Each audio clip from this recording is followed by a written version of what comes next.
Sorry, my voice was cut off. So welcome to Conversations. I'm Muqtadar Khan, your host, and today I'm going to talk to you about a very unusual development in which the United States has given India permission. And then let me state that again. Thank you, Sharad, for pointing out about my voice. Uh, the US has given India permission to buy Russian oil for just 1 month with more and more preconditions attached to it and limitations.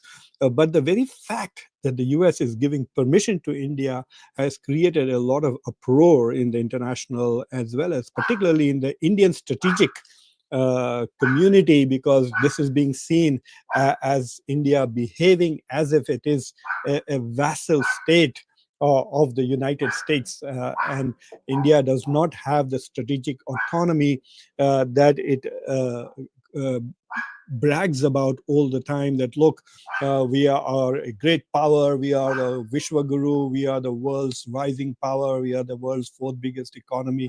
All these talking points of India about its own greatness are being questioned because India is now being seen as a vassal state that needs permission from the United States, from whom they can buy oil and whom they cannot buy oil. So if you remember that Donald Trump had imposed 25% additional tariffs on India for buying Russian oil, and then after India signaled very clearly that they are reducing it and completely stopping buying Russian oil and diversifying to buying American oil and going back to the Gulf to such an extent that now 80% of India's energy needs comes really from the Gulf through the Strait of Hormuz. So this is a major development, and I want to highlight this because this is one of the reasons why Modi went to Tel Aviv, in the hope that the road to Washington now goes for Modi through Israel. So this entire sucking up that he did to the Israeli government and Netanyahu while he was in Israel, completely ignoring India's commitments, past and present, to the Palestinians, to the two-state solutions, and completely ignoring the reality of the genocide of Gaza with absolutely not a single message. So in that context, this humiliation of India, it needs to be highlighted. So what I'm going to do is I'm going to essentially first play the video of Scott Bessent, the Treasury Secretary. Look at the way he's talking. I want you to look at the arrogance, and deservedly so. India is literally dancing to American tunes. If you remember that Epstein email in which Epstein says that Modi went all the way to Israel in 2017 to sing and dance to please the American president, which was Donald Trump at that time. So in 2017, the first time that Modi went to Israel was also during Trump's presidency, and the second time also during Trump's presidency, in the hope that he can make Trump happier by saying that, look, I'm singing and dancing to entertain Netanyahu. So here's this video from Scott Bessent. Allies in India start buying Russian oil that was already on the water. The Indians had been very good actors. We had asked them to stop buying sanctioned Russian oil this fall. They did. They were going to substitute it with U.S. oil. But to ease the temporary gap of oil around the world, we have given them permission to accept the Russian oil. We may unsanction other Russian oil. You know, the other thing Treasury can do here, Larry, is there are hundreds of millions of sanctioned barrels of sanctioned crude on the water, and in essence, by unsanctioning them, Treasury can create supply.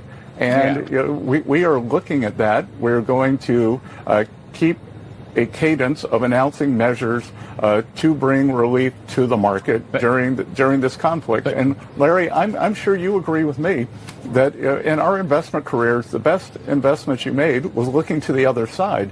And the other side here is that once this is over, then oil prices are going to be sustainably lower. And so this is what Scott Bessent is talking. So the US is very concerned about the rise of oil prices. As a result of Iran closing the Strait of Hormuz, Iran's attacks on Saudi refinery, Iran's attack on Qatar's oil and natural gas facilities. And as a result of that, Qatar has completely stopped its natural gas production. Qatar produces about 20 to 25% of the global global natural gas. And so what has happened as a result of that is the price of oil. Let me share that with you. So this is the price of oil, crude oil. So this is for the last 1 month. So about a month ago, if you look at February 12th, February 23rd, February 26th, it was around $65 per barrel. This was the price of oil in on February 26th. The war started on February 28th.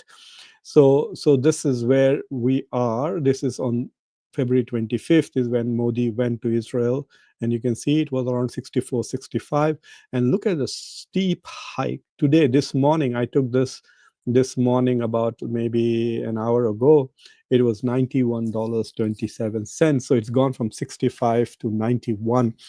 So this is a steep hike in oil prices. It is going to hurt a lot of countries which do not have deep reserves. Even India has just a few weeks of reserves that it can deploy into the market if it wishes to reduce the prices at the pump.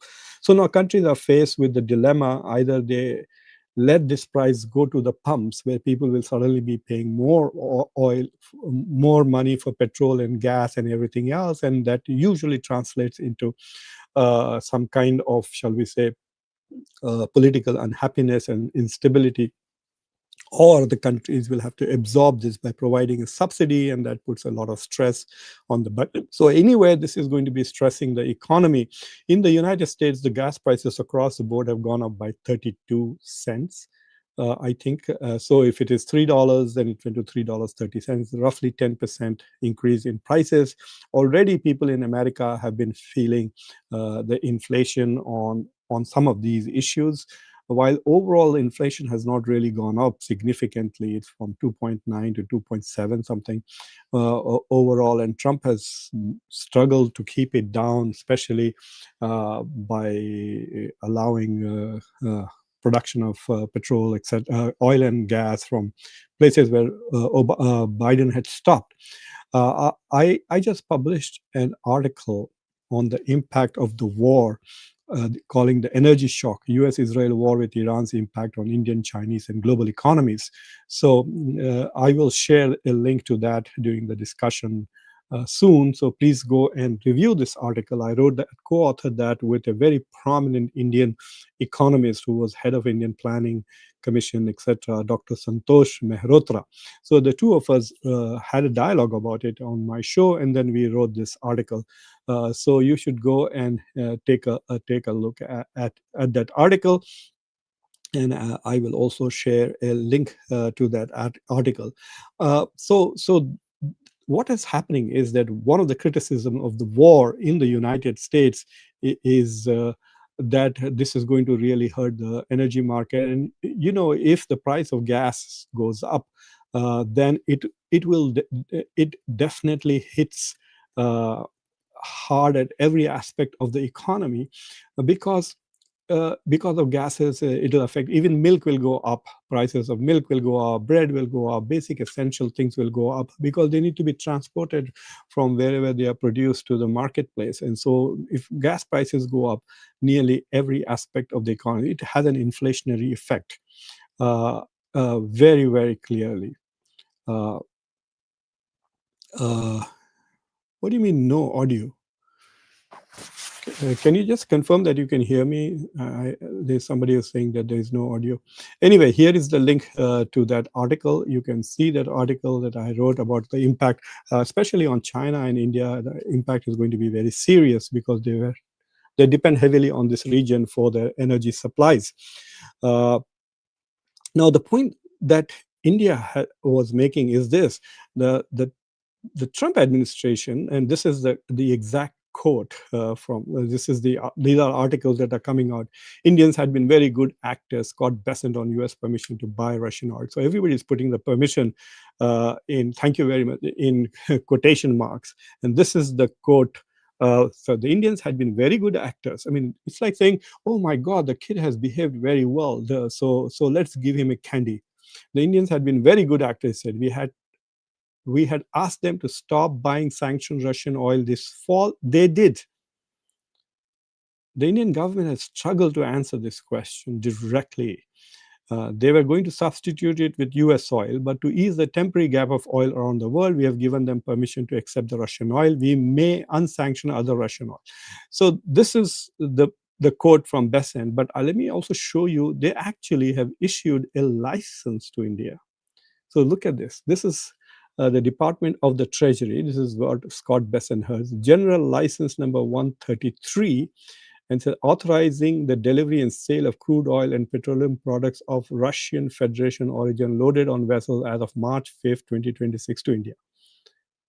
So this is a special license issued to India by America, as if it's, can you imagine, it's like if you want to ride a motorbike in India, you have to go to the government to get permission to ride. It's like getting a license. So that is what the US is behaving as if it is India's government. Does India need a license to have relations with Russia? Yes, India needs a license to have relations with Russia because India has now become a vassal state of the United States. Is afraid to stand up. Let's watch this thing. This is about a day since it has already happened in India. You can go back and see Indian media is all about this whole issue of Russia. There are some people who are actually pretending it is some kind of an achievement of Prime Minister Modi that India got 30 days permission to buy Russian oil. Look, this whole idea that India has strategic autonomy has been thrown out of the window. India does not have strategic autonomy. India is so dependent. India is afraid to challenge the United States, afraid to respond. We will see how India responds to it. If India says, "Oh, we buy oil based on our strategic necessities and market value," then why do you need this license? Just throw it. Say, "We don't need this license. We'll buy whatever oil we want." And they're being very specific right now. They're saying only the oil that has been loaded after March 5th and which is on the waters right now. So oil, Russian oil, which is on the sea that India can buy, they can't go and order for next month and month after that, etc. That's what they're trying to do. So it is quite humiliating, I think, to the Indian government, which was also forced to go to Tel Aviv and say wonderful things about Netanyahu, where again India was made a fool of because they gave a fake medal to Modi. There is no such medal. Go back and look at it. Now there are two Wikipedia pages. One Wikipedia page which talks about Presidential Medal of Honor, which Israel gives. They started giving it, I think, in the 1980s. And so you can go and see Obama won it, Biden won it, Trump won it. I think Bill Clinton also got that medal. So you can see the list of winners historically of the Israeli Presidential Medal of Honor.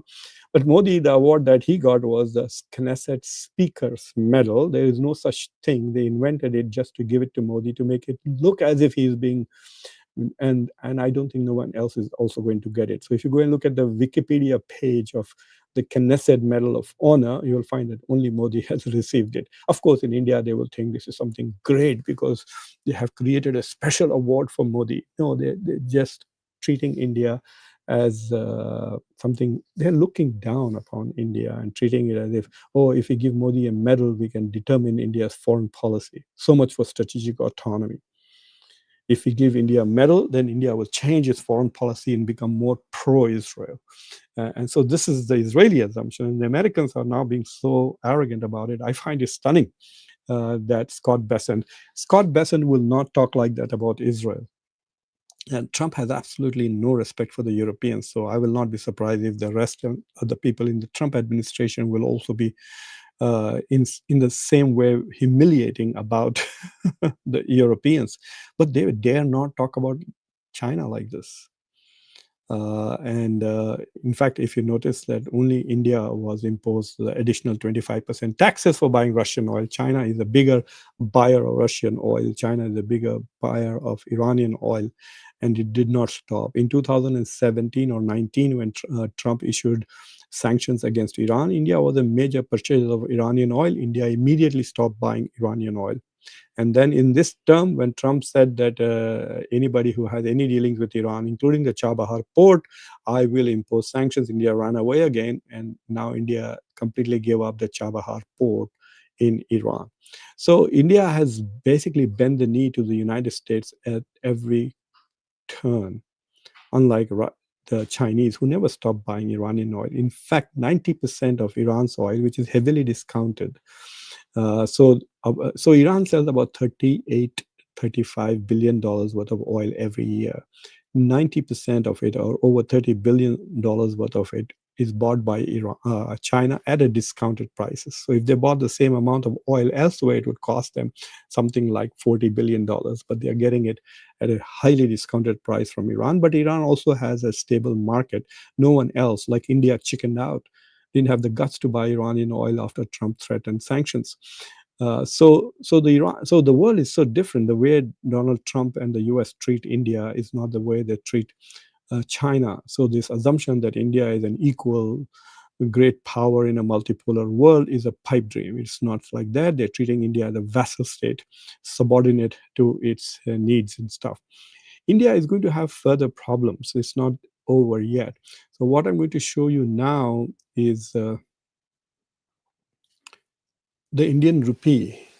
So this is for the last 1 month. So Indian rupee went from 90.5 before the war, and then it spiked, and it's now here at 91.94. I think that when it reached 92, the RBI made an intervention into the market, currency markets, and tried to bring back down. So now what happens? And let me explain this logic. We have done that in a very long interview with Santosh Mehrotra. I've done that in that article also. But this is what happens. If you're buying oil, and oil is bought in dollars, so what happens if the price of oil goes up? So let us say you're buying 10 barrels every day. So 10 barrels will cost you now, it used to cost you $67, $670. Now the same 10 barrels are going to cost you 920 or 915 dollars. So suddenly, for the same amount of oil, instead of paying $670, you're paying 920. You're paying $300 more. So where are these dollars coming? You will go and buy dollars from the currency market, and then go to the oil market and make the payment in dollars. So you suddenly are buying 50% more dollars. So instead of buying $670, you're buying 920. So the demand for dollar goes up.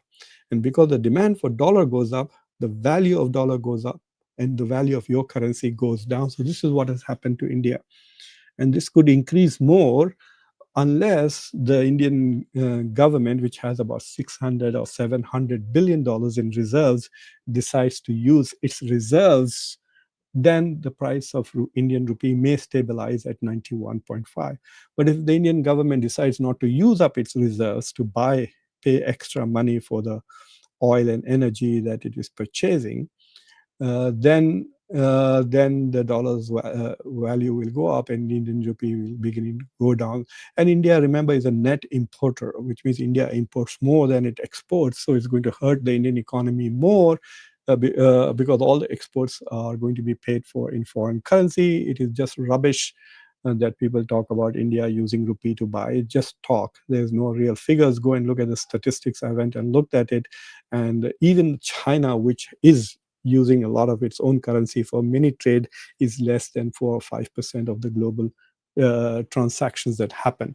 Most of the transactions that happen are either in US dollars, which is still around 60%, or in euro, which is over 20%. So 80% of all transactions happen in dollars and euros, and whatever is left is divided between the British pound, the Japanese yen, and then yuan. Is the RMB is the third biggest, I think, after dollar and pound, after dollar and euro, in alternative currencies. So this is going to have a huge impact. So unfortunately for India, if I was Russia now, I would not give the same discount, because why does Russia need to give discount? India has no alternative. Either they buy a very expensive oil from the US or go for Russia. So as long as Russia can keep its prices below the US, then I think they don't need to give the massive discount that they were giving to India before India stopped buying Russian oil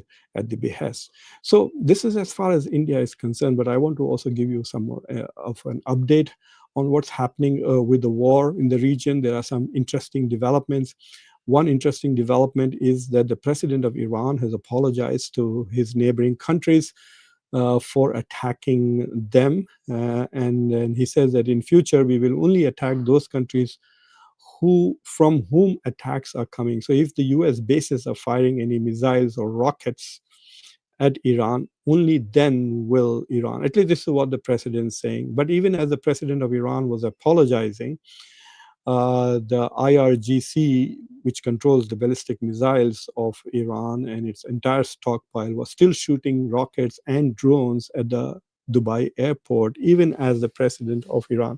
So, because of the whole command and control infrastructure has been destroyed by US and Israel by targeting many of its leaders, I don't think that there is the orders are going from top to bottom. There is a lot of autonomy and, shall we say, no control over some of these IRGC units. And so the field commanders are the ones who are taking military decisions, which is kind of scary, very scary, that the military commanders are going to be taking decisions and shooting around.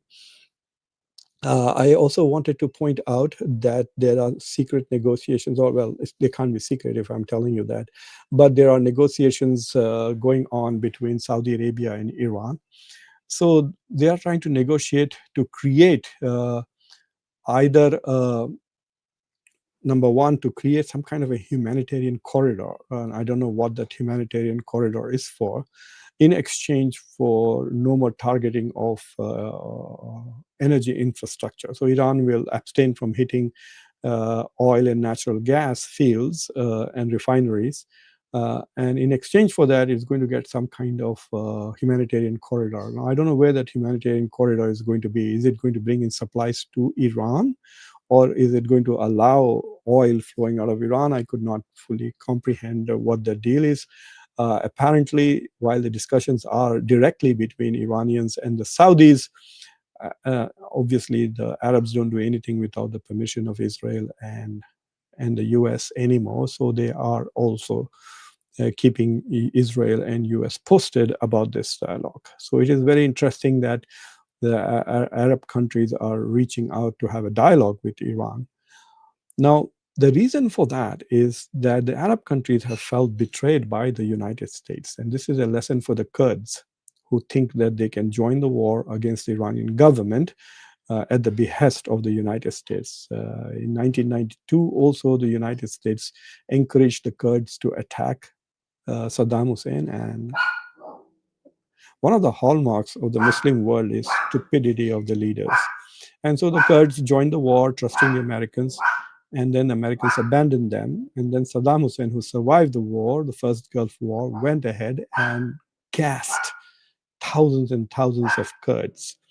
And it looks like the Kurds are going to make the same mistake again here. And they are trusting Donald Trump and Netanyahu. Wow. How mentally retarded and dumb and stupid you have to be to do that. We will see whether they follow through or not. But right now there are major dialogue, major negotiations going on with Kurds for them to enter the war. America wants anybody and everybody to attack Iraq.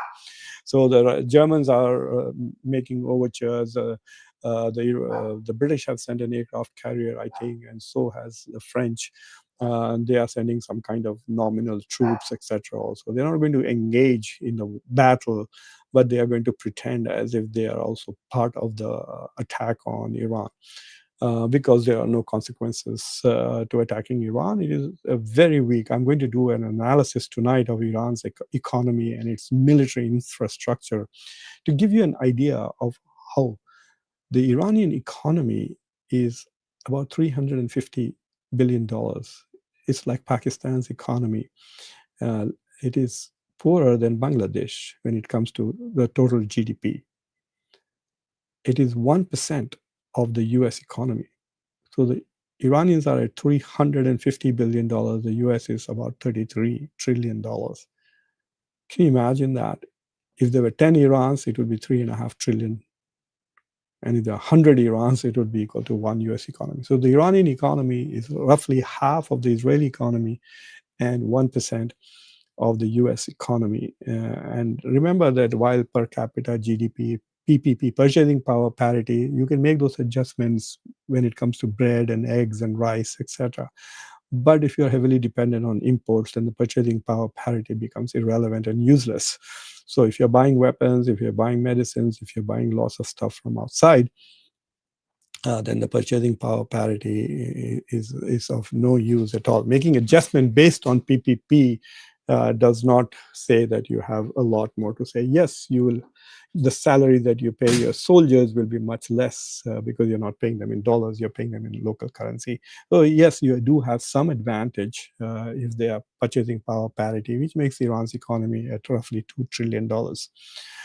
So, so for the whole world to literally all of European countries, all of Middle Eastern countries, all United States and Israel are all aligned against Iran, this country of roughly less than $400 billion per capita income. It has no defense at all. It has absolutely zero air defense system. We saw that in the 12-day war. We saw prior to that.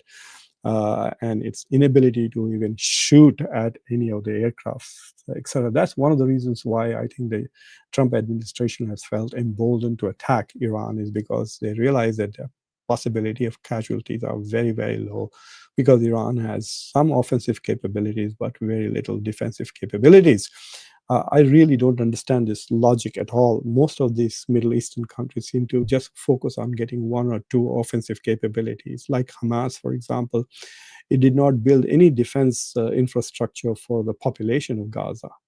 And the same is true with Hezbollah. Hezbollah has rockets to shoot at Israel, but nothing to defend its own people with.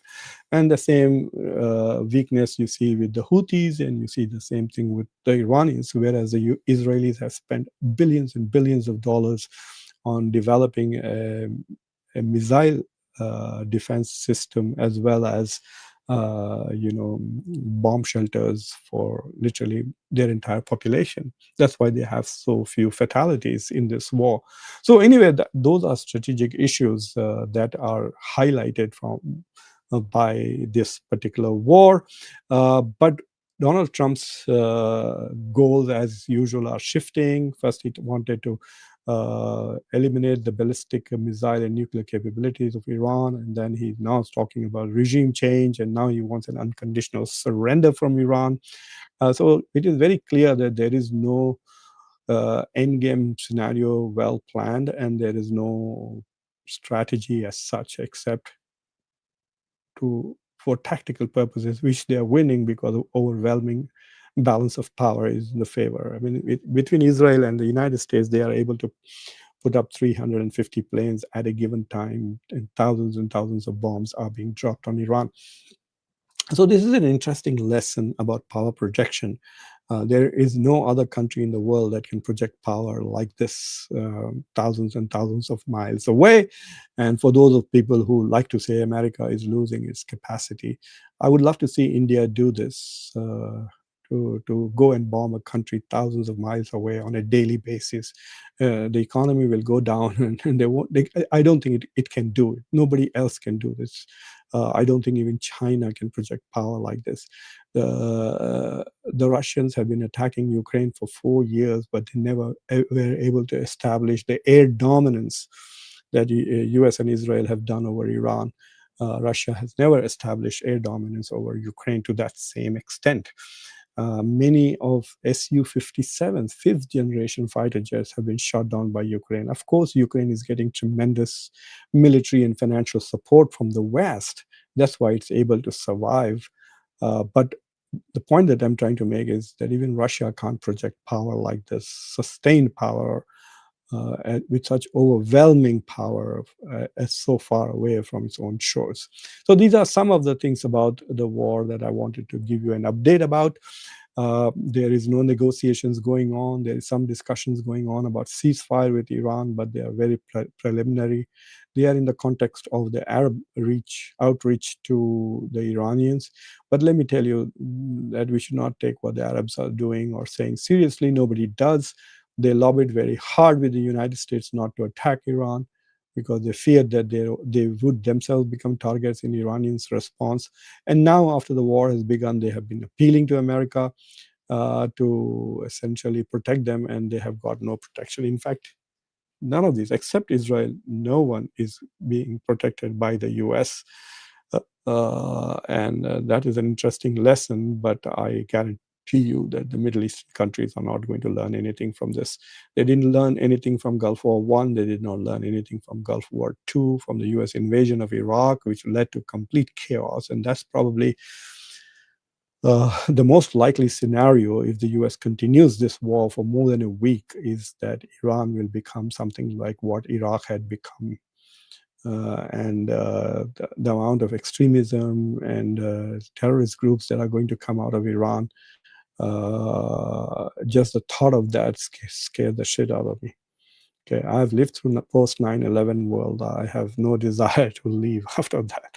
Anyway, so thank you very much for watching Conversations. Yeah, in Dallas it's 3.2. It's 3.33 across the country, other Bashir average, $3.32. So thank you for watching Conversations. Please like this video, press the bell icon, and share it with the rest of your social political network. I will take some of your questions and comments now, but before that, I wanted to share with those who are members of Conversations or those who want to become members today that tomorrow I'm going to be having a conference. And if you go to my YouTube channel or any YouTube channel, you will see things like this: homes, videos, shorts, live, playlists, and then posts. So click posts. If you are a member, you will see members only posts, and then you will get the Zoom link to the conference that we are having tomorrow, where we will talk about my visit to India and my visit to Sri Lanka. We will talk about the war, obviously. And if you have any questions or if you have comments, you can get to meet other members of Conversations. They come from all over the world. I have people from here in the US, from Hong Kong, from India, many very diverse crowd from India too. So please remember to join in this meeting tomorrow. And now let's turn to your questions and comments, if there are any. Let us see. Yeah, sorry for somehow I managed to press mute in the beginning, so the first few seconds you could not hear me. I apologize for that.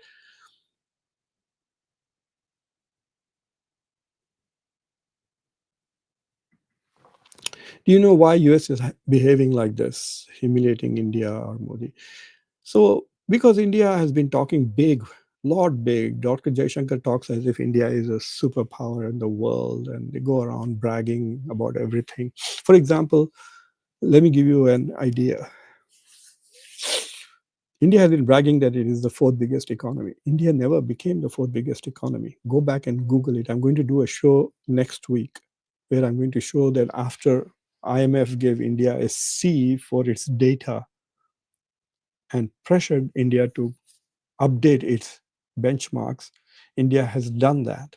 India was comparing its data to 2012. Then they finally decided to use 2022 as a benchmark.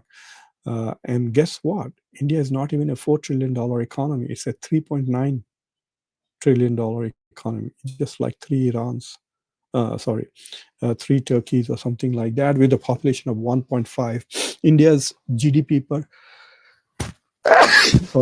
per capita has also gone down by the new calculations. It is not just $2,400.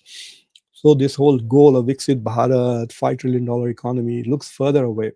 On top of that, rupee's value is going down, which means that when you calculate GDP first in rupees, and then when you translate it dollars, it becomes even less. So let's say that India's GDP per capita is 300, the total GDP is 300 rupees. So that translates to about 3.2 or $3.3, because dollar is about 92 rupees. Now, if dollar becomes 100, even though India's GDP remains 300 rupees, it'll become $3 from $3.2. So while India was saying that we are $4.2 trillion economy, slightly more than Japan's, and therefore we are number four after US, China, and Germany, all that is proven wrong because right now India's GDP is less than four, it's $3.9 trillion. So India has been bragging a lot and it's been irritating people quite a bit. And then this whole promotion of Modi hai to mumkin hai, Modi magic, all this is such a rubbish. I also say jokingly, if you translate Modi and make him the prime minister of Bangladesh or New Zealand, do you think those economies will suddenly boom? No, obviously not. So America got tired of India taking advantage of America, especially on tariffs, on technology, etc., and then bragging that America is declining and America is nothing. So I think people in this administration are very irritated. Plus, you know, people come here and tell me when I say something critical about America, they come here and tell me, so why are you living in America? I'm an American citizen. I care about my country. That's why I'm critical of it, which is very difficult for people in India to understand, where the democratic culture is being eroded rapidly by Modi's government. So you're forgetting what it means to be a free thinking individual in a democracy. So so I think that even the arrogance of Indians here in the West has also irritated people. So there's a growing anger towards India and the Indian community because Modi weaponized the diaspora. So he came here and had Howdy Modi meetings where 50,000 Indians showed up in the side. Why? If you want to become American, if you're applying for American citizenship, why are you loyal to another country who you just abandoned in its best period during Amrit Kal? So all these Indians who are running away to foreign countries and then going there and Modi is weaponizing them. So you want to come and become an American and then want to be loyal to India? That is something that is irritating a lot of MAGA crowd here. And so, for example, they are very upset that J.D. Vance married Usha Vance. They are also very critical of Ramaswamy. Vivek Ramaswamy has gradually faded away now from the American political sphere. Uh, and so that is why you are seeing all this hatred and anger. India needs to behave according to its capabilities and not brag about one thing and behave. Look, it is basically abandoned all humanitarian causes in the world. India only speaks for Israel these days and does not respond to anything from the US.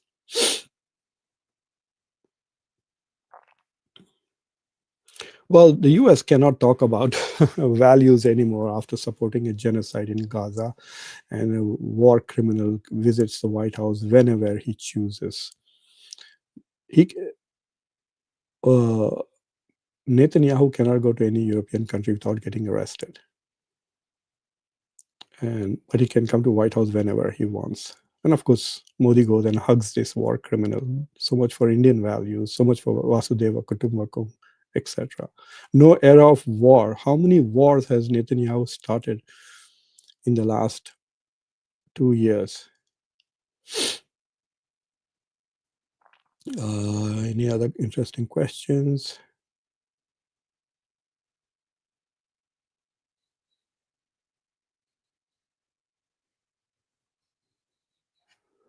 What I don't understand what the word decent means. What is a decent country? Have you seen the videos coming out on social media about how vulgar fashion in which Holi was being celebrated? Do decent countries celebrate? I was shocked by seeing all the horrible videos that are coming about exploitation of women's bodies using the excuse of Holi. That's not decent. The amount of rioting that you guys do during festivals, the lynching of mobs, the corruption. What decent country? This is rubbish.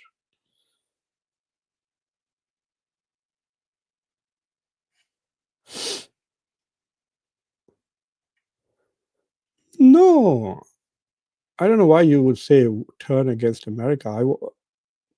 I disagree with this foreign policy, period.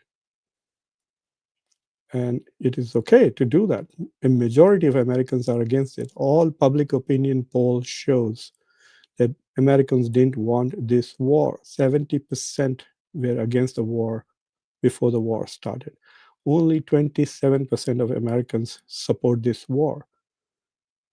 It doesn't mean they are anti-American. See, this is something that Indians can't understand.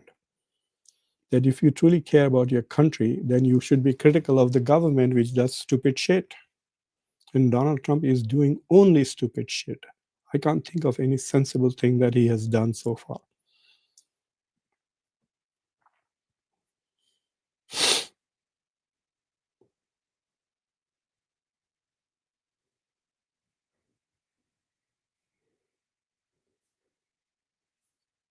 The US prices have gone up by 32 cents.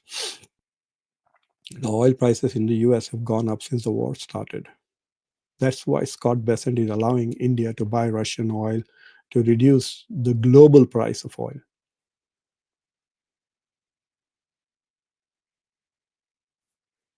Why didn't you stay back if it was doing wonderful things?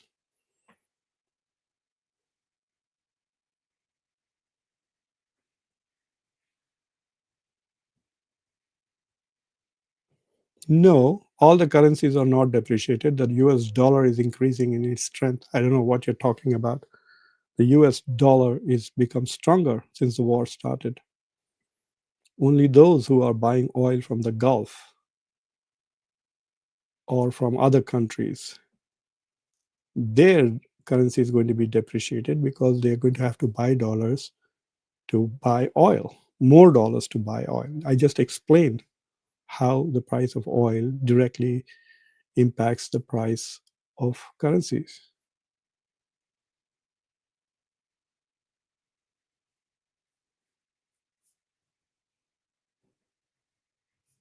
See, this is very idiotic people.